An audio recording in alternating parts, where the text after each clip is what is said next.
Hello guys, welcome to the my channel Cric Speaks Telugu. Sunrisers Hyderabad గురించి మనం మాట్లాడుకుందాం. మరి ప్యాట్ కమిన్స్ అవైలబిలిటీగా లేడు. అతని ప్లేస్లో ఇషాన్ కిషన్ కెప్టెన్గా చేస్తున్నాడు. ఇషాన్ కిషన్ కెప్టెన్సీ అనుభవం అయితే ఉంది. మరి ఐపీఎల్లో ఫస్ట్ టైం కెప్టెన్గా చేస్తున్నారు. మరి డిఫెండింగ్ ఛాంపియన్ రాయల్ ఛాలెంజ్ బెంగళూరుతో ఫస్ట్ మ్యాచ్ ఆడబోతున్నారు. మరి వాళ్ళ మ్యాచ్కి ప్లేయింగ్ లెవెన్ ఎలా ఉండబోతుంది అనేది ఈ వీడియోలో తెలుసుకుందాం. వీడియో చివరిదాకా చూడండి, చాలా చాలా ఇంట్రెస్టింగ్గా ఉంటుంది. ఇంకా లేట్ చేయకుండా వీడియోలోకి వెళ్ళిపోదాం. Let's starts hour video. వీడియోలోకి వెళ్ళే ముందు ఎవరైతే నా ఛానల్ ఫస్ట్ టైం చూస్తున్నారో ఛానల్ సబ్స్క్రైబ్ చేయండి, లైక్ చేయండి, షేర్ చేయండి. మన అందరం ఉంటా T20లో 200 కొడితేనే ఒక ఎక్కువ స్కోర్ అనుకుంటాం. బట్ సన్ రైజర్స్ యొక్క స్టామినాకి 200 కొట్టినా కూడా సరిపోదు. 220, 250 లాస్ట్ సీజన్ అయితే 300 దాకా వెళ్ళబోయింది. బట్ 286 దాకా ఆగిపోయింది. ఐపీఎల్లో హైయెస్ట్ స్కోర్ ఏదంటే సన్ రైజర్స్ హైదరాబాద్ 286 ఫస్ట్ మ్యాచ్లోనే కొట్టారు. బట్ ఈసారి కూడా అలాంటి స్కోర్సే రావాలని కోరుకుంటారు ఫ్యాన్స్. మరి అలాంటి స్కోర్స్ వస్తాయా లేదని చూసుకుంటే లాస్ట్ సీజన్కి ఈ సీజన్కి ఏంటి డిఫరెన్స్ వస్తే, లాస్ట్ సీజన్ టాప్ 4 అంటే అభిషేక్ శర్మ, ట్రావిస్ హెడ్, ఇషాన్ కిషన్ అలాగే క్లాసన్ ఈ నలుగురే పర్ఫార్మెన్స్ చేశారు. మిడిల్ ఆర్డర్లో వాళ్ళ యొక్క బ్యాటింగ్ అనేది సరిగ్గా పర్ఫార్మెన్స్ చేయలే, ఎవరు సరైన ఫామ్లో లేరు. నితీష్ కుమార్ రెడ్డి కానీ, అనికేత్ వర్మ కానీ వీళ్ళు లాస్ట్లో కొన్ని మ్యాచ్లకి మంచి ఫామ్లో ఉన్నారు. బట్ సీజన్ మొత్తం వాళ్ళు ఫుల్ ఫామ్లో అయితే లేరు.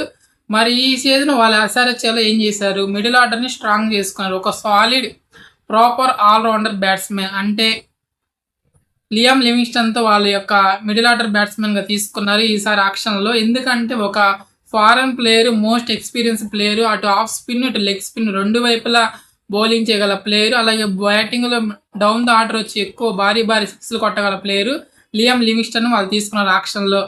అది సరిపోయింది. మరి బౌలింగ్లో వాళ్ళు చాలా చాలా వీక్నెస్ ఉంది. ఒక T20 కైండ్ ఆఫ్ బౌలర్ అయితే వాళ్ళకి లేరు. మహమ్మద్ షమీని వాళ్ళు రిలీజ్ చేశారు. మరి మహమ్మద్ షమీకి రీప్లేస్మెంట్గా సరైన బౌలర్ అయితే వాళ్ళకి లేరు. శివం మావిని తీసుకున్నారు. మరి శివం మావి ఎంతవరకు ఇంపాక్ట్ చేయగలుగుతాడని చూడాలి. ఈసారి ప్యాట్ కమిన్స్ అలాగే జాక్ ఎడ్వర్డ్ లాంటి ప్లేయర్స్ అయితే లేరు. వాళ్ళ ఇంజురీ నుంచి ఇంకా కోలుకోలేదు. మరి వాళ్ళ బౌలింగ్ ఎలా ఉంటుంది, అలాగే మొట్టమొదటి మ్యాచ్కి వాళ్ళ ప్లేయింగ్ లెవెన్ ఎలా ఉంటుంది అనేది ఒకసారి యొక్క వీడియోలో తెలుసు. ఇంకా హర్షద్ దుబే లాంటి వాళ్ళు కొంతమంది డొమెస్టిక్ ప్లేయర్స్ మీద వాళ్ళు ఎక్కువ ఇన్వెస్ట్ చేశారు. మరి వాళ్ళ ఇంపాక్ట్ ఈ యొక్క సీజన్లో ఎలా ఉండబోతుంది, వాళ్ళు ప్లేయింగ్ లెవెల్ ఉంటారా ఉండరా అనేది ఒక వీడియోలో తెలుసుకుందాం. మరి మొట్టమొదటి మ్యాచ్ రాయల్ ఛాలెంజ్ బెంగళూరుతో చిన్నస్వామి స్టేడియం జరుగుతుంది. మరి ఎక్కువ రన్ వచ్చే స్కోర్, అది భారీ స్కోర్స్ వచ్చే గ్రౌండ్ అది. మరి చిన్న స్టేడియము, మరి batting pitch, full batting pitch. మరి ఎలాంటి బ్యాటింగ్తో వెళ్తారు, ఎలాంటి బౌలింగ్ వెళ్తారు అనేది ఒక వీడియోలో మనం తెలుసుకుందాం. ఒకసారి ప్లేయింగ్ లెవెన్ ఎలా ఉండబోతుంది అనే యొక్క మనం తెలుసుకుంటే, Sunrisers Hyderabad playing eleven మన అందరికీ తెలిసిందే. ఓపెనర్గా Travis Head, Abhishek Sharma. Travis Head ఈ సీజన్లో T20 వరల్డ్ కప్లో సరైన ఫామ్లో లేడు. మరి హోప్ఫుల్లీ ఆయన ఈసారి ఫామ్లోకి రావాలని అందరూ కోరుకుంటారు. ఒకసారిగా ట్రావిస్ హెడ్ కనుక ఫామ్లోకి వచ్చారంటే అపోజిషన్కి బ్యాండే. మరి అలాంటి ఇంపాక్ట్ గల ప్లేయరు ట్రావిస్ హెడ్. మళ్ళాగా అభిషేక్ శర్మ ఈసారి ఒక రెస్పాన్సిబిలిటీ అయితే ఉంది, వైస్ కెప్టెన్గా అయితే ఉన్నాడు. అలాగే టీంలో ఇంపాక్ట్ గల ప్లేయరు, మరి ఎక్కువ స్కోర్ ఆశిస్తారు. మరి స్ట్రైక్ రేట్ కూడా ఎక్కువ ఉండాలని కోరుకుంటారు. T20 వరల్డ్ కప్లో సరైన ఫామ్లో లేడు. లాస్ట్లో ఫైనల్లో అయితే మంచి ఫామ్లోకి వచ్చి ఇండియాకి వరల్డ్ కప్ గెలిపించాడు. మరి అదే ఫామ్ ఐపీఎల్లో కూడా కొనసాగాలని వాళ్ళ ఫ్యాన్స్ కోరుకుంటారు. మరి అభిషేక్ శర్మ ఈసారి ఐపీఎల్ ఎలా రాణిస్తాడని చూడాలి. మరి అభిషేక్ శర్మ, ట్రావిస్ హెడ్ ఓపెనర్గా ఉంటారు. అలాగే ఇషాన్ కిషన్ నెంబర్ 3లో ఇషాన్ కిషన్. మన అందరూ తెలుసు ఇషాన్ కిషన్ మన T20 వరల్డ్ కప్లో నెంబర్ 3లో ఎంత ఇంపాక్ట్ చూపించాడో తెలుసు. మరి అదే ఫామ్ని ఇక్కడ కూడా కంటిన్యూ చేయాలని, అలాగే ఈసారి అతనికి అదర్గా రెస్పాన్సిబిలిటీ ఏంటంటే కెప్టెన్గా ఒక రెస్పాన్సిబిలిటీ ఇచ్చారు. మరి కెప్టెన్గా ముందు నడిపించారు. అలాగే యాజ్ ఏ ప్లేయర్గా నెంబర్ 3 బ్యాట్స్మెన్గా ఆ యొక్క రెస్పాన్సిబిలిటీ తీసుకోవాలి, మిడిల్ ఆర్డర్ బ్యాట్స్మెన్గా. మరి ఇషాన్ కిషన్ ఎంతవరకు ఆ యొక్క ఇంపాక్ట్ అనేది చూపిస్తాడో మనం తెలుసుకోవాలి. ఇంకా నెంబర్ 4 వచ్చేసి క్లాసన్ గురించి మనందరూ చెప్పాల్సిన పని లేదు, ఎలాంటి ఇంపాక్ట్ చేయగల ప్లేయరు. బట్ క్లాసన్ నుంచి వచ్చే ఒక ఇబ్బంది ఏంటంటే SA 2020 లీగ్ తర్వాత క్లాస్ను డైరెక్ట్గా ఐపీఎల్ ఆడబోతున్నారు. మరి ఈ యొక్క గ్యాప్ అనేది అతని మీద ఇంపాక్ట్ ఏమి చూపిస్తా లేదా, అదే ఫామ్ ఇక్కడ కంటిన్యూ చేస్తాడా లేదని చూడాలి. క్లాస్ మీద చాలా హోప్స్ ఉంటాయి. అలాగే మన యొక్క టీంకి ప్లేయింగ్ లెవెన్కి అతనే వికెట్ కీపర్ బ్యాట్స్మెన్, ఒక సీనియర్ బ్యాట్స్మెన్గా ప్యాట్ కమిన్స్ అవైలబిలిటీగా లేడు. మరి ప్యాట్ కమిన్స్ లేకపోతే హెడ్ అలాగే క్లాస్ని వీళ్ళిద్దరే సీనియర్ ప్లేయర్స్. మరి వీళ్ళిద్దరు రెస్పాన్సిబిలిటీ తీసుకొని టీం నుండి నడిపించాలని కోరుకుంటారు. మరి క్లాస్ని ఎంతవరకు ఆడుతుందో చూడాలి. అలాగే నెంబర్ 5గా నితీష్ కుమార్ రెడ్డి మీద మనందరికీ చాలా హోప్స్ ఉన్నాయి. ఒక హార్దిక్ పాండ్యాకి బ్యాకప్ ఆల్రౌండర్గా మన ఇండియన్ టీంలో ఉండాలని అందరూ కోరుకున్నారు. మరి దానికి తగ్గట్టుగా అతను పర్ఫార్మెన్స్ చేస్తున్నాడో లేదని చూడాలి. మరి అతను బౌలింగ్ కూడా చేయగలాలి. ఒక పేస్ బౌలర్‌గా మరి ఒక బ్యాటింగ్ ఆల్‌రౌండర్‌గా అతను గనక క్లిక్ అవుతే ఇండియన్ టీమ్ కూడా మనకి చాలా చాలా హెల్ప్ అవుతుంది. ఎందుకంటే 2027 వరల్డ్ కప్ సౌత్ ఆఫ్రికాలో జరుగుతుంది. మరి అక్కడ హార్దిక్ పాండ్యాకి బ్యాకప్‌గా ఆల్‌రౌండర్‌గా యతీష్ కుమార్ రెడ్డి సెలెక్ట్ అయ్యే అవకాశం ఉంది. ఇక్కడ ఐపీఎల్‌లో గనక అతని ఆల్‌రౌండర్ ఎబిలిటీ గనక చూపించుకున్నట్టయితే అతను ఖచ్చితంగా వన్‌డే వరల్డ్ కప్‌లో సెలెక్ట్ అవుతాడు. ఎటువంటి డౌట్ అయితే లేదు.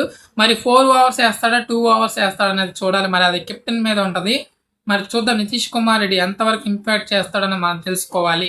ఇంకా నెంబర్ 6 వచ్చేసి లియామ్ లివింగ్స్టన్.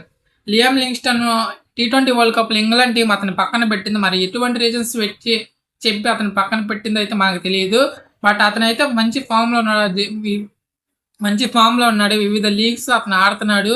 అతను ఆఫ్ స్పిన్ వేయగలడు, లెగ్ స్పిన్ వేయగలడు. అలాగే మంచి బ్యాటింగ్ కూడా చేయగలడు. కావాలంటే 2-3 వికెట్లు పడినట్టయితే ఒక షీట్ యాంకర్ రోల్ కూడా చేయగలడు లియామ్ లివింగ్స్టన్. మరి లివింగ్స్టన్ ఎంతవరకు ఇంపాక్ట్ చేపిస్తాడని చూడాలి నెంబర్ 6లో. ఇంకా నెంబర్ 7 వచ్చేసరికి అనికేత్ వర్మ లాస్ట్ సీజన్ ఎలా ఆడాడో మనందరికీ తెలిసి డౌన్ ద ఆర్డర్ వచ్చి అతను లాస్ట్ సీజన్ ఎలా ఆడాడో మనందరికీ తెలిసింది. అటువంటి ఫామ్ ఇక్కడ చూపించాలని అందరూ కోరుకుంటారు. మరి అనికేత్ వర్మ మీద చాలా హోప్స్ ఉంటే మరి అతను చివరిలో వచ్చి ఎటువంటి భారీ సిక్స్లు కొడతాడనేది చూడాలి. మరి చూద్దాం. అనికేత్ వర్మ నెంబర్ 7లో ఆడతాడు. నెంబర్ 8 వచ్చేసి హర్షద్ దూబే మనందరూ తెలిసింది. జడేజాకు ఒక ఫ్యూచర్ జడేజా అని అందరూ అంటారు. లెఫ్ట్ ఆర్మ్ ఆఫ్ స్పిన్నర్, అలాగే ఒక బ్యాట్స్మెన్ కూడా, కొంచెం బ్యాట్సింగ్ కూడా చేయగలడు. మరి హర్షద్ దూబే డొమెస్టిక్లో మంచి ఫామ్లో ఉన్నాడు. రంజీ ట్రోఫీలో కానీ, సయ్యద్ ముస్తక్ అలీ ట్రోఫీలో కానీ, విజయ్ హజారే ట్రోఫీలో కానీ మంచి ఫామ్లో ఉన్నాడు. అందుకే అతన్ని సన్ రైజర్స్ హైదరాబాద్ తీసుకుంది. చాలా యంగ్ ఏజ్, మరి 23 ఇయర్స్ ఓల్డే. మరి అతను కనుక క్లిక్ అవుతే జడేజాకు ఒక బ్యాకప్గా ఇండియన్ టీంలో కూడా వచ్చే అవకాశం ఉంది. మరి అతను ఇక్కడ నిరూపించుకోవాలి. మిడిల్ ఓవర్స్లో అతను ఎట్లా బౌలింగ్ చేస్తాడు, స్పిన్ బౌలింగ్ అనేది చూడాలి. ఎస్ఆర్హెచ్ దగ్గర ఉన్న ప్రైమరీ స్పిన్నర్స్లో ఇతను ఒకడు. మరి అతను ఎట్లా ఎస్ఆర్హెచ్ టీమ్ ఉపయోగించుకునేదని చూడాలి నెంబర్ 8లో. నెంబర్ 9లో వచ్చేసి మనందరికీ తెలిసిందే బైడెన్ కార్స్. మరి కార్స్ లేదా ఇషాన్ మలింగ, వీళ్ళిద్దరిలో ఎవరో ఒకరు ఉంటారు. మరి ఇషాన్ మలింగ అవైలబిలిటీ ఉంటే ఇషాన్ మలింగ ఉంటాడు, లేదంటే కార్స్ ఉంటాడు. నా యొక్క ఒపీనియన్ అయితే ఇషాన్ మలింగ నెంబర్ 9లో ఆడతాడు. అతను కొంచెం బ్యాటింగ్ కూడా చేయగలడు కాదని పవర్ ప్లేలో కానీ డెత్లో బాగా బౌలింగ్ చేస్తాడు ఇషాన్ మలింగ. కార్స్ ఉంటే కొంచెం బ్యాటింగ్ కూడా డెప్త్ అయితే ఉండిద్ది. మరి చూద్దాం ఆ ప్లేయింగ్ 11 ఎలా ఉండబోతుంది. నేనైతే ఇషాన్ మలింగ అనుకుంటున్నాను, అది నెంబర్ 9లో. మరి నెంబర్ 10 వచ్చేసి హర్షల్ పటేల్ గురించి మనందరూ తెలిసిందే. ఫస్ట్ హాఫ్ ఐపీఎల్ సీజన్లో అతని దగ్గర పర్ఫార్మెన్స్ అయితే ఉండదు. సెకండ్ హాఫ్ ఫేస్ ఐపీఎల్లో అతను ఎక్కువ ఇంపాక్ట్ చూపిస్తాడు. ఎందుకంటే అతను స్లోవర్ వన్స్, కటర్స్, అలాగే నక్కుల్ బాల్స్ లాంటి అతని దగ్గర వేరియేషన్స్ ఉన్నాయి. అవన్నీ సెకండ్ ఫేజ్ ఆఫ్ ఐపీఎల్లో బాగా ఉపయోగపడతాయి. మరి రాయల్ ఛాలెంజర్స్ బెంగళూరు తరఫున అతను ఆడాడు. మరి అతను చిన్నస్వామి స్టేడియంలో ఎంత ఇంపాక్ట్ చూపిస్తాడో డెడ్ బౌలింగ్లో అనేది చూడాలి. కొంచెం బ్యాటింగ్ కూడా చేయగలడు హర్షల్ పటేల్. ఇంకా నెంబర్ 11లో వచ్చేసి జయదేవ్ ఉనాద్కట్ మనందరూ తెలిసిన ఎప్పటి నుంచో ఐపీఎల్ ఆడతాడు. Most senior player, left arm slow pace bowler. మరి అతను ఎట్లా ఇంపాక్ట్ చేయగలుగుతాడు, మిడిల్ ఓవర్స్లో ఎలా కట్టడి చేస్తాడు, ఒకవేళ అటువైపు విరాట్ కోహ్లీ లాంటి ప్లేయర్స్ కానీ, అలాగే మనకి మధ్యలో పిల్స్ లాంటి ప్లేయర్స్ కానీ వాళ్ళు చివరిదాకా ఉంటే వాళ్ళని ఎలా అతని కట్టడి చేస్తాడనేది చూడాలి. మరి టిమ్ డేవిడ్ లాంటి ప్లేయర్స్కి అతను బౌలింగ్ ఎలా వేస్తాడనేది చూడాలి. జయదేవ్ ఉనాద్కట్ అతని యొక్క ఎక్స్పీరియన్స్ అనేది సన్ రైజర్స్కి వెళ్ళిపోద్దా లేదని చూడాలి. నెంబర్ 11లో జయదేవ్ ఉనాద్కట్ అయితే ఫిక్స్ అయిపోతాడు. అతను కొంచెం బ్యాటింగ్ కూడా చేయగలడు. ఆల్రెడీ అతను చాలా టీమ్స్గా అతను ఆడిన అనుభవం అయితే ఉంది. మరి జయదేవ్ ఉనాద్కట్ ప్యాట్ కమిన్స్ లేని లోటుని ఏమన్నా తీరుస్తాడా లేదని చూడాలి. ఇది నా యొక్క ప్లేయింగ్ 11 అయితే ఉండబోతుంది. అలాగే ఇంపాక్ట్ ప్లేయర్గా జీషన్ అన్సారీ, లెగ్ స్పిన్నరు. అతను ప్లేయింగ్ 11లో ఉంటాడా లేదా ఇంపాక్ట్ ప్లేయర్గా వస్తాడా అనేది మేనేజ్మెంట్ డిసైడ్ చేసి, నేనైతే ఇంపాక్ట్ ప్లేయర్గా వస్తే బాగుంటుంది అనుకుంటున్నాను. ఎందుకంటే హర్షద్ దూబే అయితే ఆల్రౌండర్, అటు బ్యాటింగ్ ఇటు బౌలింగ్ రెండు వైపులా కాంట్రిబ్యూషన్ చేయగల ప్లేయరు. సో అతని ప్లేస్లో ఇంపాక్ట్గా మన జేషన్ అన్సారీ అయితే ఉంటాడు. Zeeshan Ansari leg spinner. Last season అతనికి అయితే వికెట్స్ అయితే రాలా. అతని బ్యాడ్ లక్ వల్ల క్యాచెస్ డ్రాప్ అయ్యా, ఒకవేళ క్యాచ్ పట్టిన నో బాల్స్ రావడం, అతను ఎక్కువ వికెట్స్ ఇలా. మరి మిడిల్ ఓవర్స్లో అతని యొక్క లెగ్ స్పిన్ అనేది టీంకి ఎలా ఉపయోగపడుతుంది అనేది చూడాలి. జేషన్ అన్సారీ ఇంపాక్ట్ ప్లేయర్గా ఉంటారు. ఇది నా యొక్క ప్లేయింగ్ 11. ట్రావిస్ హెడ్, అలాగే అభిషేక్ శర్మ, ఇషాన్ కిషన్, క్లాసెన్, నితీష్ కుమార్ రెడ్డి, అలాగే Liam Livingstone, Harshad Dubey, Brydon Carse or Eshan Malinga, అలాగే హర్షల్ పటేల్, జయదేవ్ ఉనాద్కట్. ఈ ప్లేయింగ్ 11 ఉంటుంది. ఇంపాక్ట్ ప్లేయర్గా మనకి జేషన్ అన్సారీ, మరి ఇది ఒక ప్లేయింగ్ 11 ఉంటుంది. మరి ఇది సన్ రైజర్స్ హైదరాబాద్ ఈసారి ప్లే ఆఫ్స్ వస్తుందా? మరి ఏమనుకుంటున్నారు మీరు కామెంట్ చేయండి. అలాగే మీ యొక్క ప్లేయింగ్ 11 ఎలాంటిదో కామెంట్ చేయండి. అలాగే ఇలాంటి వీడియోస్ కావాలంటే నా ఛానల్ సబ్స్క్రైబ్